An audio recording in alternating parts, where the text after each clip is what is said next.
Today we reflect on how great our Lord's love is for His people. His love for you and me. His love for those who would even reject and crucify Him. So great was His love that it led Him to weep. Fulton Sheen leads us into these days.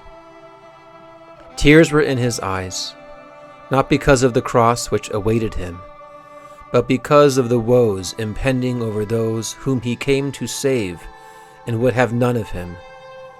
Looking over the city, He wept over it and said, "Ah, if thou too could understand, above all in this day that is granted thee, the ways that can bring thee peace. As it is, they are hidden from thy sight."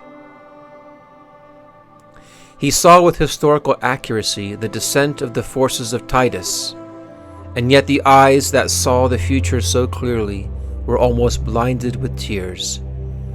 He spoke of Himself as willing and able to have averted that doom by gathering the guilty under His wings, as the hen does gather chickens. But they would not.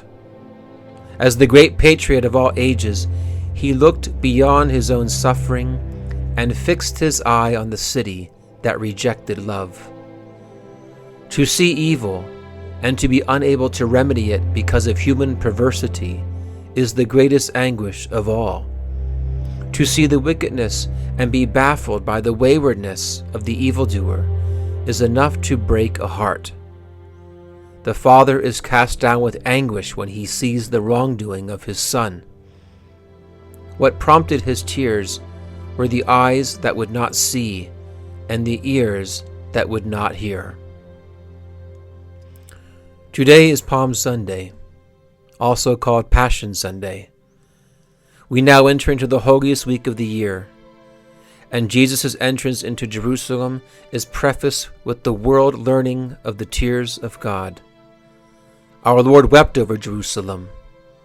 The piercing of our Lord's heart had already begun, and it would continue until it is pierced on the cross and blood and water flow out upon the world. Jesus told us that he who sees Him sees the Father. Perhaps in no other passage do we get a glimpse into how much the Father loves us, and yet how much He cherishes the gift of free will He gave us. He wants His love received and returned freely. What a risk God takes with His children, that we can say no to His love, to say no to Him who is love. Jerusalem literally means the city of peace, and here we see how ardently our Lord wants us to know that He alone is the way to peace. Peace with God Himself, peace with our neighbor, and peace in our own soul. But He will never force peace on us at the cost of our free will. Love is always given away with great risk that it can be rejected. And nowhere is this risk and pain more felt than by a father and mother toward their children. What parent doesn't experience an inconsolable anguish when a child who has been taught the truth yet chooses a path of destruction? And yet this is what we witness with our Lord as He prepares to enter Jerusalem. For every father, mother, or friend who has given everything, and would give even more if possible, who has brought a soul to God, and yet that soul chose destruction, you are united to the heart of Christ at this moment when He wept. But take courage.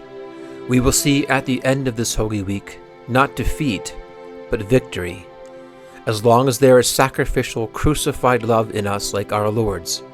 There is hope for souls, because Jesus' love defeated the greatest enemy of all, death itself. There is hope, therefore, for every soul.